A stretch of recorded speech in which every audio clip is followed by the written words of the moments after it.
What is up, everybody? This is Josh with another Yu-Gi-Oh video. Today we're taking a look at some TCG deck lists submitted by my viewers that they were planning to bring for regionals, YCS Orlando or YCS Birmingham, and we went over them together and checked them out and see if we could improve them. So there's going to be a lot of input here for all kinds of different decks. Hope it helps you with your own deck construction and maybe get a better idea on how I approach deck building. Without further ado, hope you enjoyed today's video. Leave a comment down below if you did. Make sure to subscribe to the channel and have fun. We're basically gonna go by category now with the decks that people submitted, and the first one we're gonna talk about is the deck that actually the most people submitted to this deck doctor. I did not expect that deck to be the most submitted deck, but it's White Forest Variations. Most people are trying their hands on some of the new White Forest cards with the new Azamina LZ. I've noticed that there's different ways to play White Forest. Someone has also submitted basically something that has all of it, which is Fiendsmith, White Forest, Azamina, Bestial.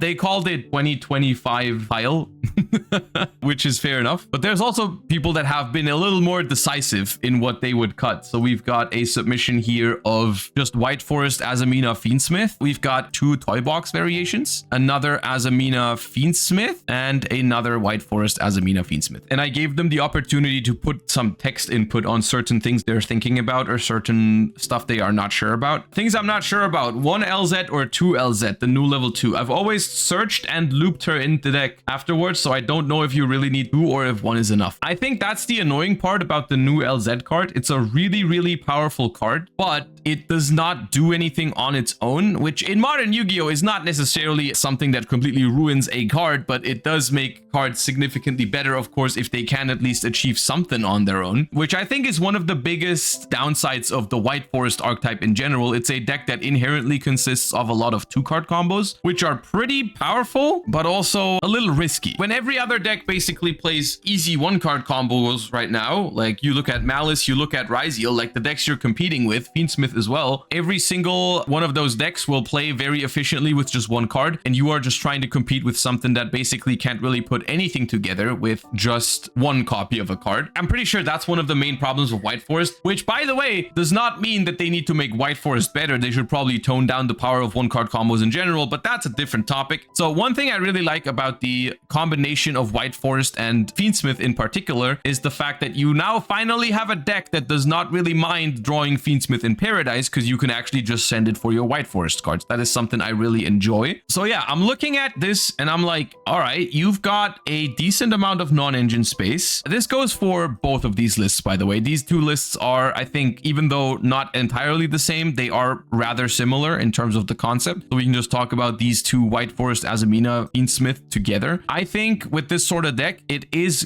good to cut the LZ down to 1 is my suggestion, because it's just not that good to draw unless your hand has very specific cards to go with it. I'm also not a fan of running 3 copies of Tales of the White Forest. I don't like that card a lot. In this deck, you have a couple more ways to make use of it. For example, if you open Wanted to summon the Belle star, that does give you a spellcaster on the board to activate your Tails. The problem with the card is that it doesn't do anything on its own, and the same is also true for the LZ. So I think cutting down on those cards is probably good, either to just slim the deck down to 40 or to have other non-engine in its place, depending on how you feel about that. I personally am not a huge fan of Stellar. It's not just Imperm and Veiler and Ash that Stellar loses to. Stellar is also one of the worst things you can have into a potential Molcharmy. You'd rather start with LZ or like normal summon Sylvie. I personally like cutting the Stellar. I don't think it's needed for the ceiling of the deck. I think if this deck pops off, it pops off hard enough. My favorite ratio for White Forest monsters in this sort of approach would be pretty much what we have in this one. 3 LZs, 3 Sylvies, 1 Rushia, and 1 of the new LZ is, I think, what I would lean towards. And I would go as far as to say, I think you can also just play 1 Tails. The other thing about this list is we're not playing the trap card at all. I do like the trap card quite a bit. In this version, you're playing neither the Fiendsmith trap card or the Woes, which I think is is probably not correct. You probably would want to play those cards because you're playing a White Forest deck anyways. So having some amount of cards that are good to send for your White Forest is good. In terms of the non-engine we're choosing here, I think if there's no Molcharmy Fuvalos here, I am assuming that's for budget reasons because White Forest as a Mina is one of the better decks to put Molcharmy into, because if you draw it going first, you can tribute it for Deception of the Sinful Spoils. So I do think if you have access to it, you should be playing Molcharmies in this deck. One of the problems of White Forest is dealing with Detonator. Pretty much none of the non-engine here in this deck prevents a Detonator from hitting the field. And I think that's a problem because if you Droll and Lockbird Ryzeal, if you Vuvalos Ryzeal or anything of that nature, they will still make a Detonator. Even Ash Blossom and Imperm are not very consistent ways to stop the Detonator from hitting the board, because at that point you're gonna have to like Ash Blossom and hope they don't have an extender. You can keep Imperm for your turn to stop the Detonator, but then with the Eclipse Twins now they can bring it back. There is no hand trap that prevents Detonator, exactly, which is why if you're playing a deck that's very weak to Detonator, you just have to dedicate some slots in your deck to Detonator outs. I don't think in this sort of deck it is unheard of to play a card like Ultimate Slayer in your main deck. Yeah, it's a dead card when you go first, but you're playing White Forest, so you can send it for your White Forest effects. If you want it to be a card that's also live going first, you could consider something like Forbidden Droplet. This deck struggles too much with Detonator otherwise. The only real out you have to Detonator is Engraver, which is also why I would recommend playing 3 Engravers in this deck. The way you can out Detonator with Engraver, of course, just in case anyone is not familiar with that play pattern, is you go Engraver for Tract for Lurie, you summon Requiem, and then you use Engraver's Graveyard effect while the Requiem is still on the field. If they respond to with Detonator, you can just chain the Requiem to summon out Lacrima. If they don't chain the Detonator, you still activate the Requiem as quick effect. At that point, they could use Detonator, but you have 0 cards on the field. And then Lacrima and Engraver hit the field at the same time. You're not going to use Lacrima's effect on the board because that would give your opponent an opportunity to use Detonator. And then you can turn those 2 into Chaos Angel, which tries to banish the Detonator. The problem with these sort of like soft Detonator outs, like Engraver, like Talents, like Book of Eclipse, like Book of Moon, all those cards lose a lot of quality because of the Eclipse Twins, which means that I think you need better outs to Detonator if you're playing a deck like this. A 2 to 3 pop Detonator is impossible for this deck to really play. You could also say like, hey, screw it. Game 1, if I go second against Ryzeal, I'm going to have a hard time. That's fine. I'm going to focus my side deck on these cards, but there's also nothing here in the side deck for this. This list seems fine overall, but for the Ryzeal matchup, you are just not playing the right approach. Black Goat is really good in this deck. Honestly, yeah, maybe you play Black Goat Laughs in your main deck because that is very good going first. And when you go second, you can like discard it and then you just call Detonator. And then it doesn't matter if it has an Eclipse Twin attached because they just can't activate it. That would be a good solution. So yeah, that's my feeling here. I think this deck has very good ceiling. I think the combos for this deck are phenomenal. I think the deck struggles a little bit too much going second, and I think you need ways to fix that. And I don't think Droll and Lockbird is going to win you games going second most of the time. Okay, other things. Fiendsmith ratios. You can cut the trap card, and I've cut it in other decks, but it feels so amazing when you discard it for a White Forest card and have that free interaction on your opponent's turn. The rest is okay. I think maybe if I cut the trap, I would need a second Tract. I really like playing Fiendsmith in Paradise in this deck particularly because it just makes your Fiendsmith grind game a lot stronger, and sometimes you just need that. You know, you can't rely on every single time resolving your full combo and win the game with it because people are going to disrupt you, people are going to throw Molcharmies at you, people are going to throw Drolls at you and stuff like that. This is probably the deck I would never cut Fiendsmith in Paradise from, simply because it has so many ways to just send it for free. This is a deck where drawing this card is just not even bad. The extra deck for this deck unfortunately seems very, very tight. I don't feel like you have a lot of wiggle room here. I suppose that could be a reason to cut maybe the fusion spell or the other trap card. That way you save some extra deck space. I think Typhon is a phenomenal card right now. I really like having Typhon as an option in all of my decks, but I don't see much you can cut here unless you cut the IP Masquerena, which I think is possible. I think you can make good enough boards maybe without it. I'm the pile creator. We need to cut 1 Black Goat. You need to cut way more than that.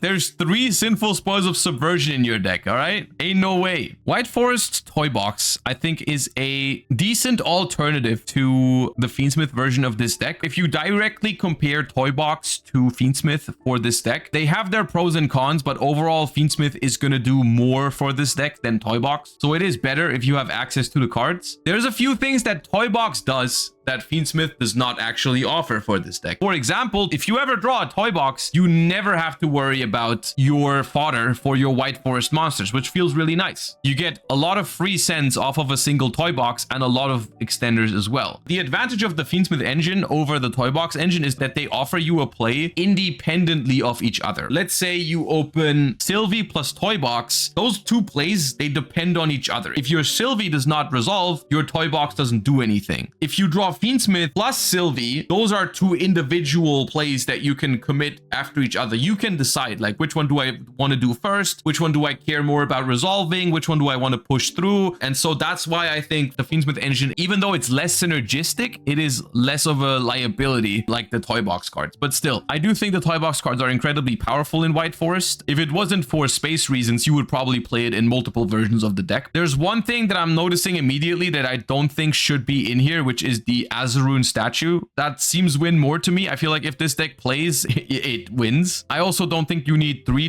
Belle Star and 3 Wanteds, because you're gonna run into a lot of scenarios where you draw redundant hands because your LZ can search the Wanted already. Let's see what they wrote. My take on Azamina White Forest. I like the toy box engine a bit more than Fiendsmith engines for the combos. Shrimp into Satellite Warrior is very fun. Okay, that's all the input they gave. All right. Yeah, I mean, the concept of this deck is fine. Once again, I think you guys are underestimating the power of Ryzeal Detonator. Your deck has 3 engines, basically, White Forest, Toy Box, and Azamina, and all 3 engines lose to Detonator. That's a problem, because none of your non-engine really prevents the Detonator from hitting the board consistently. Maybe if you don't want to commit to 3 Ultimate Slayers, you could try to fit a Thrust package, because Thrust is not even that bad going first in White Forest, right? You get hand trapped, even if your opponent doesn't have a monster, you can Thrust for Woes, which is okay. You can Thrust for Black Goat Laughs. Maybe you play 3 Thrust, 1 Talents, 1 Ultimate Slayer with an Exceed target for Detonator, and that could be fine. At the end of the day, the Thrust package is always going to be spell cards you can send for White Forest, worst case, which you're siding. Okay, I like that. However, with Ryzeal Fiendsmith predicted to be the most popular deck, I don't think it is crazy to put some of that into your main deck, especially stuff like Thrust and Talent, which are good game 1 anyways. And here we've got a pure approach to White Forest Toy Box where basically the same stuff applies. I like this list. I'm not sure I love the Silhouette Rabbit package. I'm gonna be honest. I would preferably not play too many cards that don't do anything when I draw them, and White Forest already has a bunch of those with Tails and the Fusion Spell and Woes and the other Quick Play Spell and stuff like that, so I would like to avoid that if possible. Does Metal Tronus work against Fiendsmith Ryzeal? Metal Tronus against Fiendsmith Ryzeal is a little bit harder to pull off unless you pair it with other non-engine because of the Caesar, basically. Metal Tronus says only the monster you target cannot respond to it. So if you target Detonator with Metal Tronus, they can still use Caesar. That's where Ultimate Slayer comes in clutch, right? You just target the Detonator, they cannot chain the Detonator. You send Aggregator, the Detonator goes into the extra deck, so it's not in the graveyard for Eclipse Twins, and it's also not on the field anymore for Ryzeal Cross, and the Aggregator also takes care of the Caesar. That's just phenomenal value. Next up, probably the most played deck and probably also one of the best decks, if not the best deck in the current format. We've got a couple of Ryzeal Fiendsmith submissions, and it is a deck that is obviously worth talking about. Even though Supreme Darkness is a decent shake-up to the metagame, there is some new stuff coming up. Fiendsmith Ryzeal was the deck to beat beforehand, and I think it is still the deck to beat. So let's first up look at some of the stuff that you're always going to play in Fiendsmith Ryzeal. I personally think 3 Ice Ryzeal and 3 Bonfire is always going to be set in stone. I think 3X and 3 Sword is debatable. I myself have played a version of this deck where I played 2X and 3 Swords and no Node. I think that's possible. However, I think that heavily depends. Do I want to play Ryzeal Duo Drive? Which I personally think is up to personal preference. My experience playing the deck without Ryzeal Duo Drive is that in a lot of games, you won't need it, but in some games, it feels really, really good to have. After playing a regional without Duo Drive, I think I would lean towards putting it back into the deck. It has some important implications, which are the following. Not only is it going to take up an extra deck space, but it's also going to take up some main deck spaces, because resolving a Duo Drive really only means something if you play Ryzeal Cross and probably also Ryzeal Node. Both of you guys have decided to play the Duo Drive, and both of you guys have also decided, therefore, to play the Cross and the Node, which I think is a fine decision. And in this case, I also think it's okay to go to 3X, because basically essentially what you're trying to do with this deck is you're trying to balance between the Ryzeal portion and the Fiendsmith portion, because these two engines are really good if they complement each other, but sometimes they do interfere. If you have Fiendsmith, Engraver, and X Ryzeal, it's weird because if you start with Engraver, most likely you're gonna have a non-level 4 on the field, which means that you can't use X Ryzeal as a starter. But obviously starting with X Ryzeal locks you out of everything that isn't a rank 4. So these two sometimes conflict, which is why I was considering cutting down to 2 X Ryzeals. Other than that, I think this list right here is really, really clean. I like it a lot. A lot of you guys are playing Droll and Lockbird. Maybe we should talk about Droll and Lockbird for a second, because I think Droll and Lockbird is like a very double-edged sword, because I think Droll and Lockbird has very limited value against some of the top tier decks in the format. Correct me if I'm wrong, but I think people are scared of Mitsurugi Ryzeal, and there are not that many ways to effectively stop it. Molchami Fuvalos does not stop it super effectively. Bystials are good against it, but not like a crazy solution. Droll and Lockbird is the only thing that actively stops that deck from fully setting up. So I do understand where you're coming from with main decking Droll and Lockbird. However, I do think it's important to point out that you're making a very, very big decision here, because Droll and Lockbird is not very good against a bunch of other decks in the format. Maliss basically does not care about Droll and Lockbird unless they open very specific hands. Pure Ryzeal and Ryzeal Fiendsmith sometimes care about Droll, but the thing is, these decks grind a lot with each other. Droll and Lockbird is going to make them skip some value on the first turn, but the grind game will still happen because there's still going to be a detonator. There's still going to be their own hand traps. You might get talanced. Droll and Lockbird is not a guarantee to win in those games, and it also is particularly bad if you draw it off the top, and it's also particularly bad if you pair it with other hand traps. I'll say this much: we had a testing session last weekend for YCS Birmingham, and I had Droll in some of my lists, and I had mixed feelings about it. There was a couple of games where I really liked it. There was a couple of games where I really disliked it. I'm conceptually not a fan of Droll and Lockbird, but there are some decks that I am scared of that I might want Droll against. So I'm thinking that feels like a card that I would be considering for my side deck. If I play against Ryzeal Mitsurugi and they open a broken hand and they win the dice roll and I don't have Droll in my main deck, so be it. You know, you can't win every single game. But I think on average, Droll and Lockbird is going to perform a lot better post side if you know you're going second and you know you're playing it against a deck where it's good. I don't think it's bad to main deck it. I'm leaning towards not doing that, but I also haven't made a final decision on that. Fiendsmith Ryzeal is a deck that I think you don't need to do anything super fancy with in order to do well with, which I think is one of the main advantages of this deck. I think the main power of this deck will be released due to how you play it rather than how you build it. I think a lot of the stuff here is basically non-debatable. I think playing Duo Drive at the moment is correct. Playing Cross and Node is correct. I think X Ryzeal is a card that I would personally play 2 copies of. I think playing some amount of Bystials is also correct. It could even be more than that. The Lubellion package, if you want more value, is also okay. Here, we're playing 44 cards and we're playing Purulia over Fuva. I think they said in their text that they don't have Fuva, which is fine. However, I don't think Purulia replaces Fuva. I think if you don't have Fuva, you just don't main deck a Molchami, which is okay. It's just a matter of fact that under Purulia, if they draw a good hand, they can still put up Caesar and Detonator while giving you like 1 draw. So I think Purulia is not a great main deck. Better off in the side deck. All right, next up, I want to take a look at Ryzeal Mitsurugi. I've played it, I've tested it. I don't think the Serpent is necessary. It's nice to have if you can resolve your combo, but I think it's win more because this deck is already incredibly good at winning if it resolves Mitsurugi Ritual, which is also the reason why I think it should play 3 copies of Mitsurugi Ritual. The spell card is the hardest one to search without normal summoning Saji, because prayers can unfortunately not search the spell card. Of course, this deck has a 1-card combo with X Ryzeal that gets you to everything. But if that combo doesn't work or you don't have X Ryzeal, you want the highest chance possible for your deck to be functional. And the only other way for Mitsurugi to assemble its combos, if it's not via X Ryzeal, is via 2-card combos. And I think you need to prepare yourself for the possibility of not opening X Ryzeal, in which case you want to lean on the 2-card combos. Mitsurugi Ritual as a draw, I think, is good because then you only have to resolve 1 other card to get to your full combo. For example, if you resolve Nadir Servant and you have Mitsurugi Ritual in your hand, you're good to go. If you have Mitsurugi Ritual plus Mitsurugi Prayers or Saji, that also works. If you have Mitsurugi Ritual, all you have to do is resolve 1 of King of the Fair Feral Imps and you're good to go. So that's why I think running 3 Mitsurugi rituals is fine. So I would cut Night Sword Serpent for it. Other than that, I personally think this deck is better off if it plays 40 cards. I think I would cut one non-engine. I mean, I would personally cut the Droll and Lockbird, but I think you can also cut the Imperm. But I think Imperm is a better non-engine than Droll. I quite like this deck on Imperm, Droplet, Talents, and Fuva. The only other thing, just some food for thought, but I haven't tested that myself yet, but I think it's possible to play this deck with only 2 ritual monsters. Because they are so searchable, I found that it doesn't really hurt your consistency much. What it does hurt you, your follow-up is much weaker if you don't have the 3rd ritual to summon again on the 3rd turn. However, I find that rarely super relevant, because if the deck resolves its combo, I felt like follow-up was not that relevant, because if the Mitsurugi combo goes through, it's so powerful. In terms of the extra deck, there is nothing missing here, I think. I don't think you need 2 King of the Feral Imps. I think the 2nd Eclipse Twin is neat. Overall, I think this list is solid. However, I also want to say, I think this deck is not that hard to build. The deck is just basically 28 staples. You're always going to play this Ryzeal ratio. Sometimes you play a 2nd Ice. You always play this Mitsurugi ratio, except sometimes you play 1 extra ritual and you could cut 1 ritual monster. You play the Cross, you play the Bonfires, you play the Trap, and then you're left with like 12 non-engines. The next category of decks that people have submitted is different Fiendsmith variants. These ones I think we're probably going to have to talk about individually because they are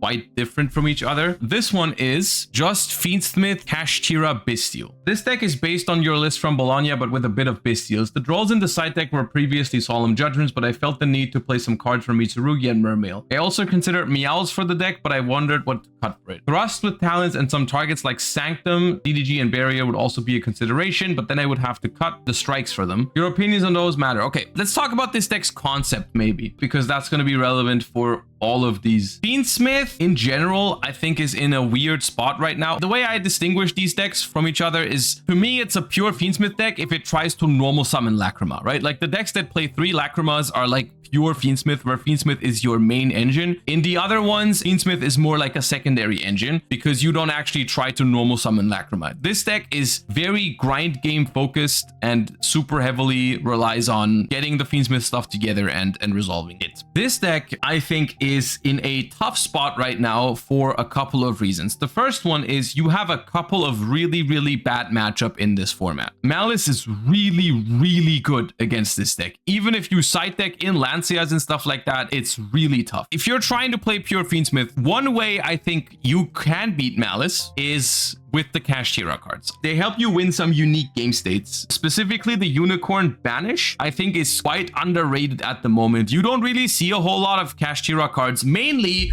because of the popularity of Bestials. I don't think Bestials are good in this deck. This might sound very weird because it would seem like Bestials play right into the strengths of this deck. Nothing more beautiful than grinding with Fiendsmith and Regained and Bestials against another like Fiendsmith Ryzeal deck or something. In theory, it sounds wonderful. In practice, I think you're gonna run into some problems. If you throw too many grindy engines into this deck, you're gonna end up having a whole lot of cards that are really good in the long run, but there is no long run because your deck simply is not explosive enough. And this is the case with Bestial Fiendsmith. I've tried Bestial Fiendsmith a lot because I really wanted to make it work. The concept behind that deck is super fun to me. And the problem is, whenever I would get into a grind game, I would win them. I just wouldn't get into a grind game very often because it turns out other people are also playing Bestials. So they will just banish your Fiendsmith play and your Bestials just don't push enough. You know, a Lubellion is a great play, but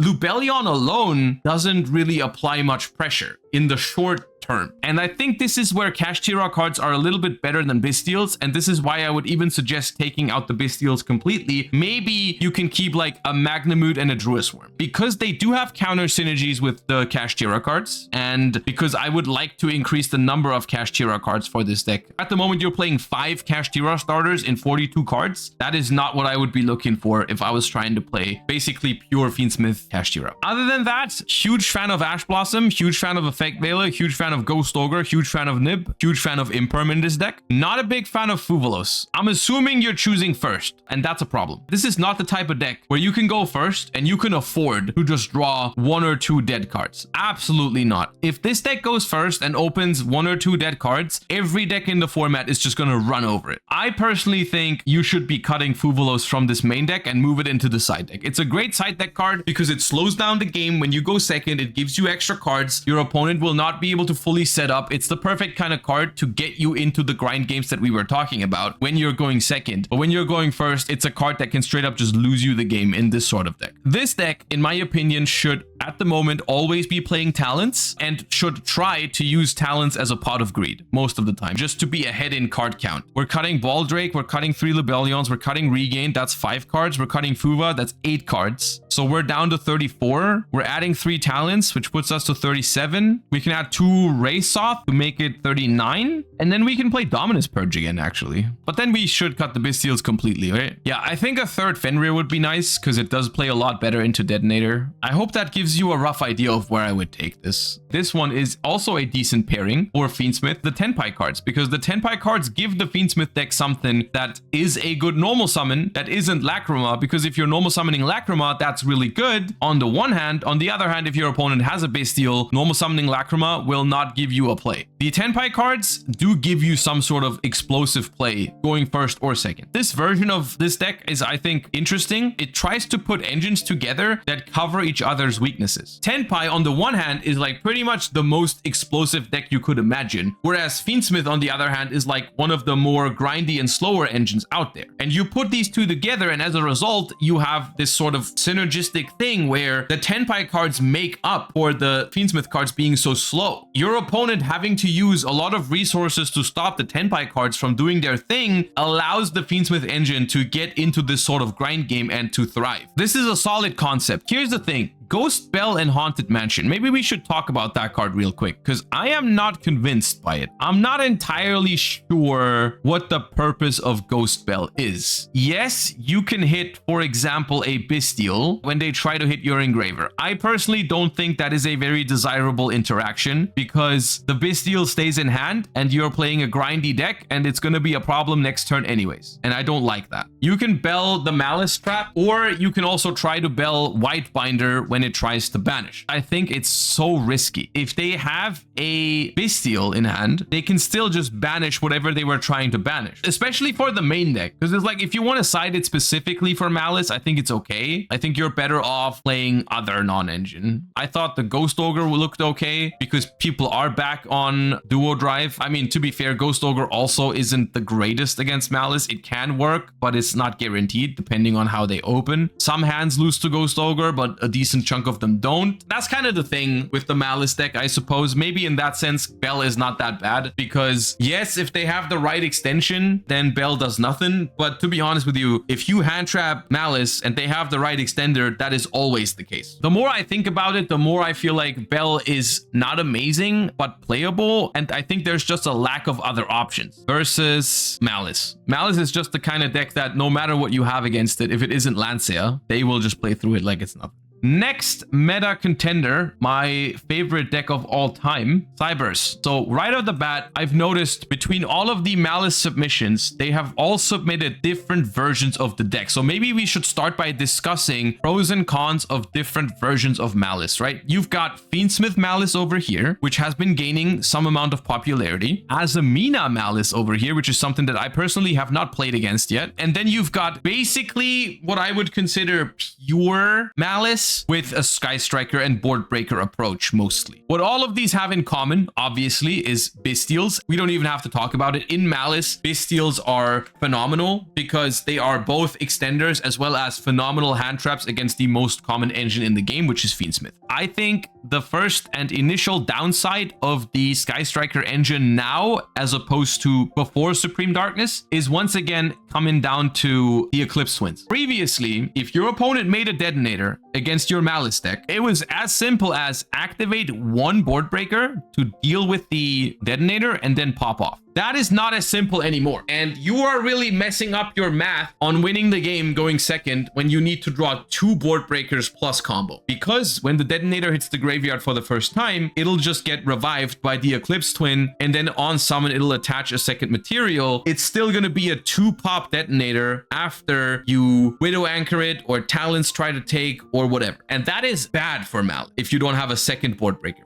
And that's concerning. Now, does that make this deck unplayable? No, it still is fine, because few things about that situation. Very often, you do have 2 board breakers. It's not impossible to draw Engage plus Talents or Druid's Worm plus Thrust or whatever. And they also typically don't set up the full Detonator Eclipse setup under Fuva. This list is relatively cookie cutter, and I honestly don't really know what to tell you in terms of what you could improve or what you could change. It's just a matter of, do you want to play board breakers in Maliss, or do you want to play a secondary engine? Which, let's discuss the options for the secondary engines. Here are some of the advantages of Fiendsmith Maliss in theory. Engraver is a phenomenal extension, and Maliss is the type of deck that can make a lot of use out of just getting extra bodies onto the field. If normal summon Dormouse gets stopped by an Effect Veiler, your Engraver will help you push through that. You can just make extra bodies, you can make SP, banish your Dormouse or whatever, and play from there and go into your Link 3s and combo off as an extender. The Fiendsmith engine does that for you, Kashtira engine does that for you, Sky Striker engine does that for you, Bystials do that for you. You got plenty of options if it's just about putting extra bodies onto the board to extend. So if we look beyond that, what does the Fiendsmith engine provide? I think the most important thing and the most interesting thing about the Fiendsmith cards in Maliss specifically is that they allow you to at least play a little bit under Lancia. If your opponent Lancias you and you're playing Maliss, you're not going to be doing anything with the Maliss portion of your deck, but you can still use Engraver to go through sequence to make Desiree to at least end on something. You can make a Caesar with Paradise in the graveyard, which is not an auto win, but it's a respectable end board considering you've been hit with basically the best floodgate against Maliss. So from that perspective, I think Fiendsmith makes a lot of sense in Maliss because you're covering a weakness of the deck. On the other hand, and here's the thing that I really dislike about Fiendsmith in Maliss and why I think it's kind of a weird choice to play it right now, is Fiendsmith gives you a weakness to Bystials that your deck just didn't have. The other thing that we've also mentioned for this version for the Fiendsmith engine is the same thing in Maliss. Fiendsmith, as we've discussed earlier, does no longer cleanly out a detonator. Still, I think the Fiendsmith version of this deck is viable and decent. Now, this is one where I'm having a harder time wrapping my head around it. You're playing Azamina Maliss. I don't think I've seen anyone do that. Let's see what you've written for this. Maliss got cool new tools, but at the same time, we got a lot of Bystials that limit the bow plays as well. I wanted to play Ultimate Slayer, yet there's no space, sadly. We decided for Chaos Hunter over Lancia, as most Maliss lists can't out it effectively. Also, it's a body on the field, which came up a lot in testing. Unsure what I side as last slot since it's not Slayer. First off, I don't like Chaos Hunter against Maliss. I think if you're looking at most Maliss lists, you're going to find that they have a whole bunch of outs to it. I think it's risky. I also don't really see the big benefit. I don't think Chaos Hunter should ever replace Lancia. If you're concerned about Maliss, you can play both. As far as this engine goes, I like that it gives you ways to play under opponents' Lancia. I don't know if all of that makes me think that this is the better version. Like, is this really the best way to play Maliss with Dia Bellstar and Wanted, which are cards that require you to invest a lot of stuff into getting your extra bodies? Your deck is so bad into Detonator, isn't it? This deck, even though it needs to draw 2 outs to Detonator now because of Eclipse, at least you have enough to sometimes reasonably do that. You just got no way to deal with it. I think for that reason, I wouldn't recommend playing this version of the deck. I can't decide whether I think the more traditional board breaker approach is better than the Fiendsmith approach for Maliss. I think they both have their pros and cons. I think both of your lists are fine. With my limited expertise on Maliss, I think this is roughly how I would play it if I ever would touch that deck, which I won't.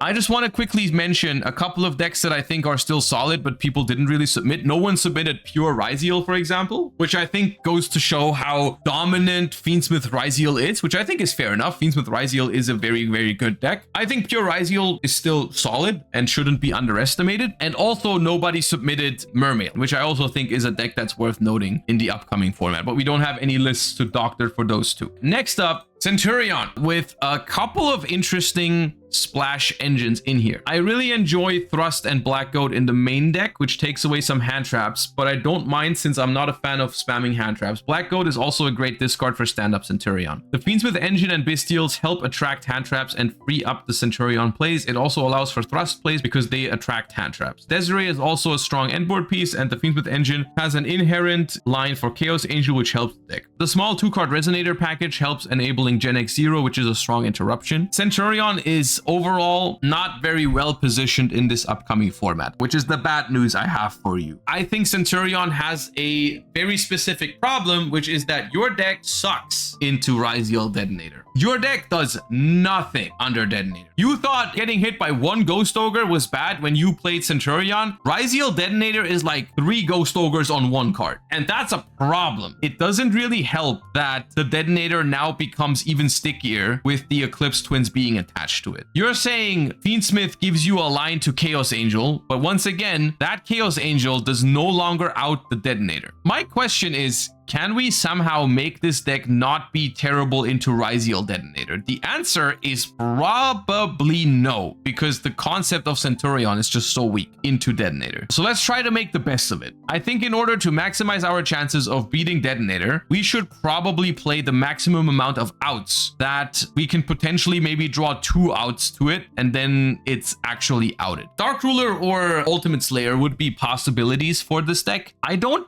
mind the Thrust Talents Black Goat package. What I'm thinking is, does this deck really want Ash Blossom right now? I know it's crazy to think about cutting Ash Blossom from a hand trap deck like Centurion, but let's be real. What are you really stopping with Ash Blossom? You don't really care about Molcharmies in this deck, and Ash is not good against Maliss, and Ash is not even that good against Ryzeal either. You're gonna Ash the Duo Drive and then still lose to the Detonator. So is it worth it to play Ash? It might honestly not be. I also think, as fun as your ideas with the Crimson Gaia and the Vision Resonator are, I don't think it's necessary, and I wouldn't advise doing that because it just takes up deck space away that needs to be non-engine, I think. I also have my doubts even. I'm looking at it and it's like you're playing 2 Chimera and 2 Trodea. Is that enough starters? Like, your deck doesn't even seem that consistent. I think we need to do some cleanup so we have more space for what really matters here. Because what really matters for this deck is outs to Detonator, and it needs consistency. We're cutting the Bestials. I know they're super fun to play with, but I think your grind game in this deck should come from the Fiendsmith cards. Like the 3rd Engraver instead of the Lubellions, and play Centurion Fiendsmith. I think that is the only way you're going to make this deck work. You can still play 1 Magna, 1 Druid. Those are good, but I would suggest cutting 3 Lubellions, Baldrake, Theranir, Vision Resonator, Crimson Gaia, and 1 copy of Phalanx, which is 8 cards we can take out, which would allow us to add a 3rd Chimera, a 3rd Trodea, which would make it 36, a 3rd Engraver, which would make it 37. Oh, the Regain 2, so back to 36. And then we have 4 more non-engine slots. And we can cut the Ashes if we want 7 non-engine slots, which gives us a lot of room to work with. We can go bigger on talents. We can try to fit Ultimate Slayer or Dark Ruler or Droplet or something. I think the Fiendsmith Trap is good in this deck because if you draw it, you can pitch it for stand-up. Maybe 1 copy of Slayer in the main deck to fetch it off of Thrust to out the Detonator more reliably. I don't hate that idea. So that is the route I would take the deck down. For the side deck, I wanted it to be a healthy mix of hand traps and board breakers depending on the matchup. I don't like Lancia and Dogwood, but Centurion just needs a time win con and an out against Maliss. Does Centurion need a time win con? I feel like the deck's relatively straightforward. Don't necessarily know if I agree with the Dogwoods here. Lancia is a no-brainer in this deck. Alongside the Sanctum, if you're maining Thrust, I like that. This feels like it's too many Thrust targets. If you add a 3rd Thrust to your main deck, which I think is okay, you should be playing 3 Lancias, 1 Sanctum. I like DDG, and I think D-Barrier is okay too. The other cards here, I'm not sure if I like most of them. Like, I don't think this is the type of deck that wants Lightning Storm or Feather Duster. Called by the Grave, I think is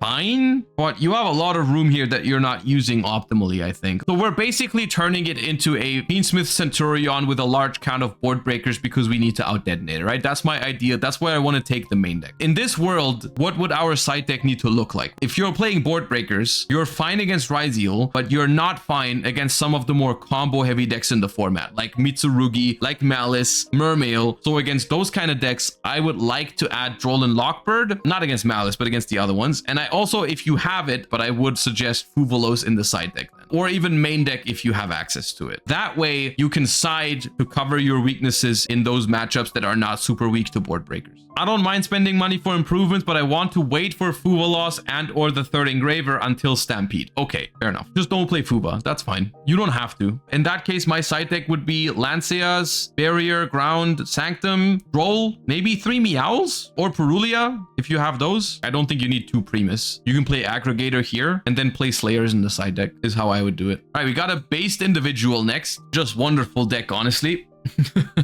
I am new to the TCG and limited by the cards available in my area, but I would like a general idea on what options I can look out for in the extra deck and side deck especially. This is obviously a more rogue-ish deck. It's not going to outperform any of the meta decks like crazy. Specifically, the Maliss matchup is probably not winnable going second. I'm gonna be honest with you, the side deck is unfortunately in the TCG very simple, which I suppose is good news for you in terms of it's not very hard to build, but it's bad because the answer is this deck needs to basically dedicate the entirety of its side deck to not losing in timeout because of transaction rollback, and then maybe cover some matchups with individual trap cards. If you want to cover specific matchups, the best way to do that is to run trap trick targets for them. For example, Dimensional Barrier. And once you can trap trick for them, you can keep looping it with rollback so that you can just beat Xyz-based strategies with D-Barrier like that, or Branded or something like that, right? Because of how slow this deck is, just a couple of general tips when you're playing this deck into some of its worst matchups. If you're playing against Maliss and you're going second with this deck and you see that they're comboing, I would highly suggest you just pack up your stuff. I know it feels bad to just scoop a game 30 seconds in, but I'm gonna be honest with you, if I'm playing a tournament with Paleo and my opponent normal summons Dormouse when they're going first, I'm going next. Because what happens is if you grind for too long with them in game 1, you're gonna lose most likely. Even if you can survive 3, 4, 5 turns, if they go first and they pull off the entire Maliss combo, you're not beating that. So if you spend unnecessary like 20 minutes to still lose game 1, you're never gonna win the match. You're probably gonna lose the match 2-0 because even if you're ahead in game 2, you're probably gonna be behind in life points. So you gotta scoop game 1 as fast as possible. Go first game 2, try to win game 2 in the regular time, and then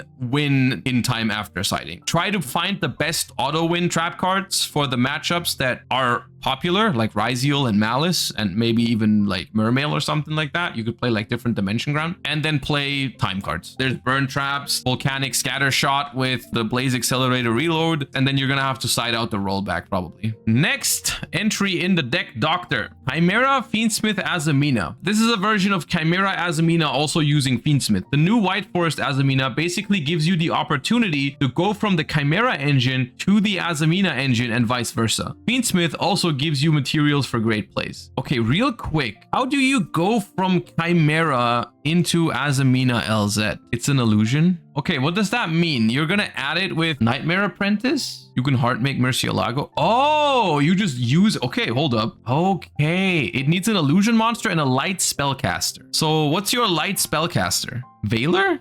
Nah, that doesn't count. Come on. You just made that up. You make more Regina? Ooh. You can target an illusion monster in your graveyard, except Azamina Mo Regina, special summon it. When an Azamina or a Sinful Spoils card or effect is activated, quick effect destroy. I see. Okay.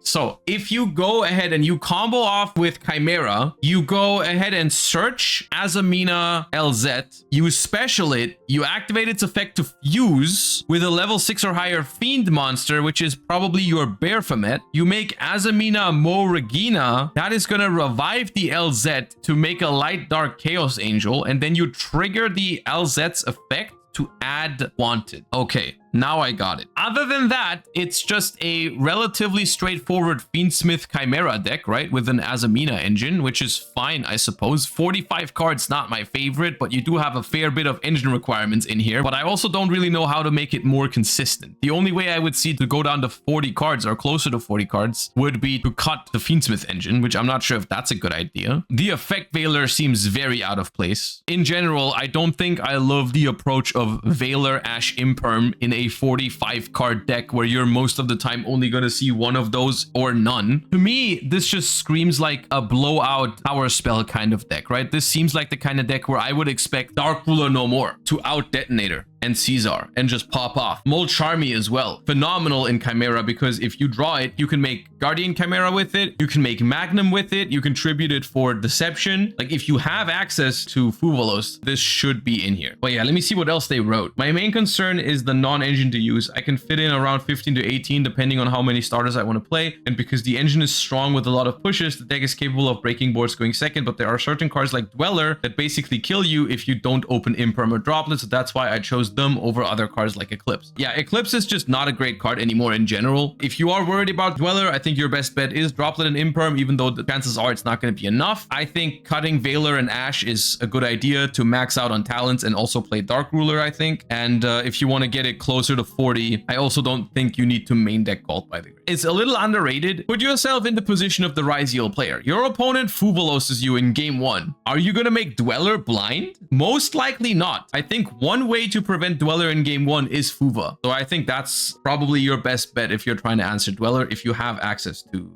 Next up, going to Orlando with this. Would maybe play Fuva, but I don't have them, and I'm not sure if they're main deck worthy in this deck anyway. 2 Perulia inside for Ryzeal and works well with side patterns with just 2 copies. Biggest concern is Maliss, but this deck was built to beat Ryzeal Fiendsmith, which is the best deck. The bad news first is if you had Fuvalos, you would play this card because this deck can discard it for furniture. I kind of like this deck. It looks very fun, and it actually does look pretty strong. Furniture Labrynth with some Bestials is definitely decent against any kind of Fiendsmith deck. I'm not sure if I like the Backjack with just 14 trap cards. The same is true for Arias. I'm not sure if those cards hit consistently enough. Extravagance should definitely be a 3 of. I'm a little inclined to just tell you to cut the Arias down to 1. It really only has a few cards it's actually good with, because Arias with Dominus Impulse is basically useless. At that point, you can already activate the Dominus Impulse. It's only really good with Karma Cannon and Trap Drake. I would cut Arias for more trap cards and a 3rd Extravagance. And then at that point, the Backjack becomes consistent enough. Maybe Black Goat is fine. It's like not the biggest impact, but if you can discard it for a furniture, it can actually be a disruption as well. Ice Dragon's Prison can also be okay. Yeah. In an ideal world, you would probably cut the Arias and 1 other card for 3 Fuvas and the 3rd Extravagance. If you can somehow find access to the Fuvas, that's what I would do. And then I would highly suggest you focus your entire side deck on Maliss. Phantasme is very good against Maliss. Lancia is obviously very good against Maliss. Nibiru is also good against Maliss. I honestly don't think it would be unheard of to also play Chaos Hunter over like the Charmies and the rollback. I don't know what the rollback is here for, to be honest. Seems like a weird side deck card. There's no way you don't play 2 Sanctum in this. You would play 2 Sanctum. And I think side deck like a Cult by the Grave for going first would be my number 15 here. We got Melodious here. I am new to the TCG, so this is the first list I've been working on for Ryzeal and Maliss format. It's missing the really pricey staples because it's outside of my budget. Do you think a deck like this could work in the current format? Any suggestion would be appreciated. Okay, so I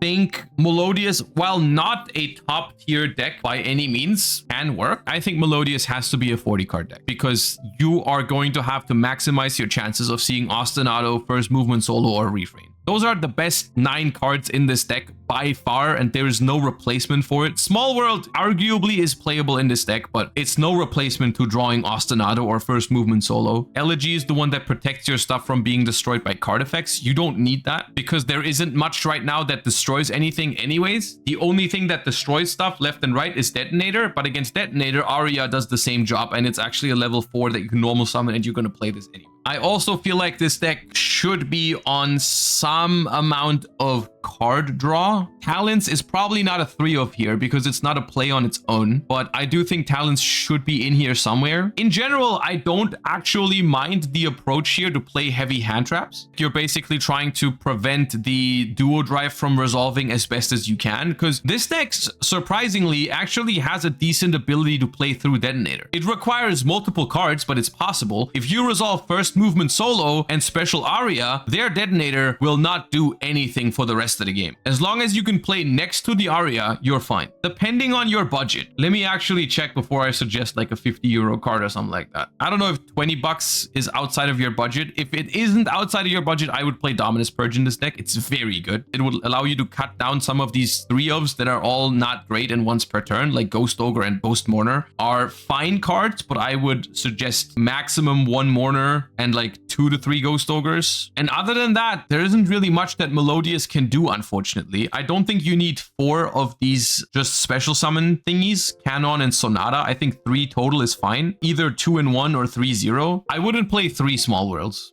1 or 2, if you want a little bit of extra consistency, is fine. I think Called by the Grave is also really important in this deck because you need to stop Ash Blossom on Ostinato. Why no Pros? Oh yeah, you play Prosperity for sure. What is Melodious's game plan into Fuvalos outside of negating it? Yes, negating it. Your best bet at dealing with Fuvalos is probably Thrust, as you're already doing. But as to answer your question, I think this deck is a rogue deck, but it can compete if played properly. You're going to be fighting an uphill battle with this kind of deck, but it's not impossible. It's going to take a lot of practice though, because Melodious is not the easiest deck to pilot. This deck is pretty fun and grindy. Any thoughts on non-engine? What do you think of main decking Shifter right now? Also, I sometimes have problems with not having access to darks after Purge. It feels like most of the best extra deck monsters are dark. The good news is I think Mimighoul during Fire format, like Tenpai and Snake Eye, was a horrible idea because everyone was playing Dominus Impulse. Right now, there's a good chance you're not going to run into any Dominus Impulse. A lot of decks that can use it don't even use it because it's not that good against Ryzeal. On that note, I think Mimighoul is, I don't want to say eating good, but it's eating better than it used to. If you find yourself needing access to SP Little Knight very frequently or Relinquished Anima, then you gotta cut Perch. I mean, your deck is 42 cards. It would certainly appreciate being 40, so like you can just cut Perch and add a 40th card, like a 3rd Talents or a 3rd Thrust. You would be good to go. It feels like you're maxing out on all of the good Mimighoul cards already, so probably not much more consistency to be had here. It seems well built. The non-engine you've chosen is mainly hand traps with Talents and Thrust, which makes sense because it's Mimighoul. You can turn on Talents and Thrust on your own turns relatively easily. I think main decking Shifter right now is fine if your deck literally does not care about it.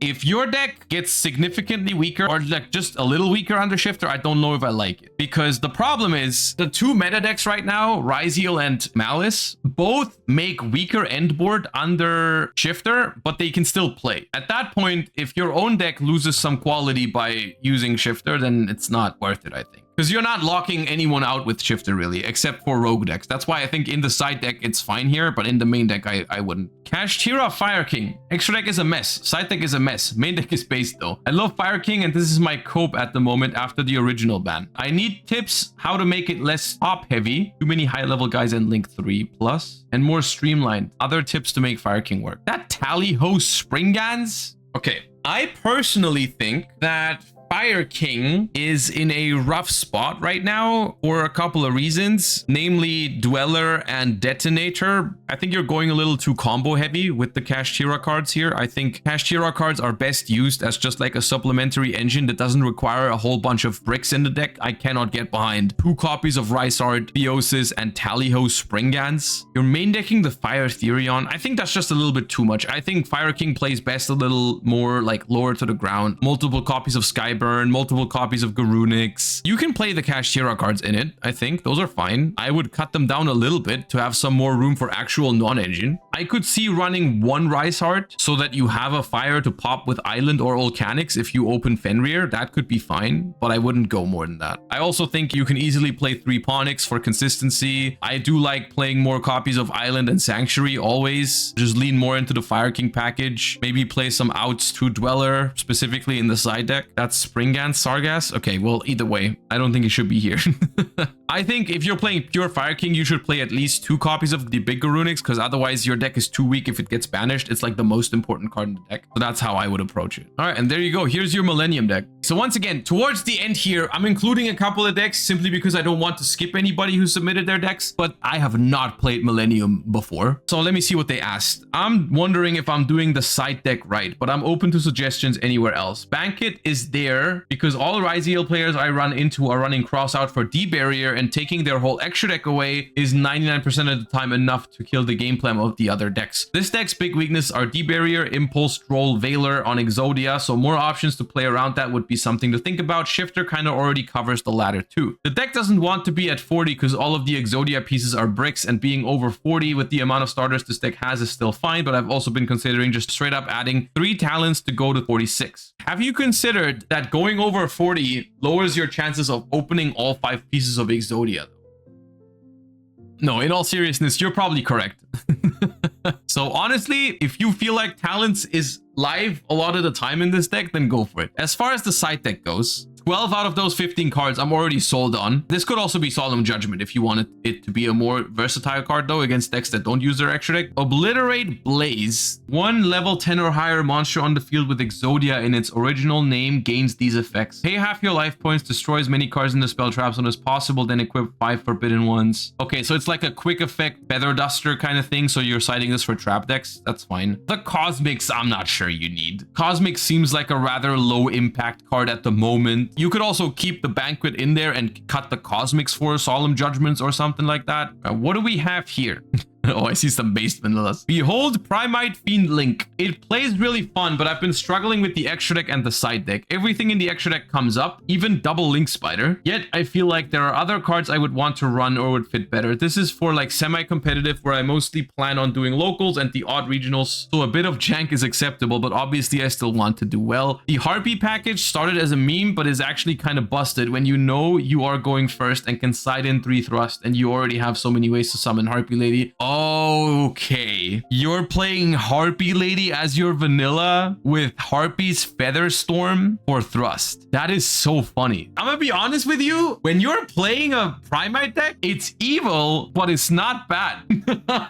So what we have here is Primite Engine, Fiendsmith Engine, Metal Morph as a package to slightly increase the ceiling, and we're also playing Sharvara and Unchained Trap. So we're just spamming all kinds of fiend-related stuff. I think for the purpose that you're describing, like semi-competitive locals and regionals, this seems good enough to me. I do see this deck struggling going second a fair bit. The main problem of this deck is the amount of just raw bricks that you're playing. Every one of your engines has like unusable one-ofs. It's actually a shame because these engines, I mean, outside of the Fiendsmith engine, that one's very powerful, but like the Metal Morph engine and the Primite engine, they're really, really cool and mid-rangey and fun. And I'm out here like, why do these engines come with bricks? Like, they're not even that powerful. Okay, I guess you are choosing to run 3 vanillas, which I don't know if you need to do that. Like, what's the point of Dokuro Yaiba? Because I see nothing here that really cares about having a fire one in rotation. It looks cool. Ah, it's cute. To counter fire decks with the Primite cards? Yeah, no. That only matters if you play Primite Imperial Dragon, which they don't. Oh, they even said something about the vanillas. The choice of vanillas in this deck is a holdover from when I ran Imperial Dragon where I wanted the attribute spread. Summon Skull comes up way more often than it should. Yeah, no, the Summon Skull I can see. I think you can cut the fire one. I'm a pretty big fan of the other Unchained Trap. I just think it plays nice, but I guess your plan is to link off the Unchained card into Abawa Q, which is kind of cool. I don't know exactly how I would improve it. I would have to play it for that. It just seems fun.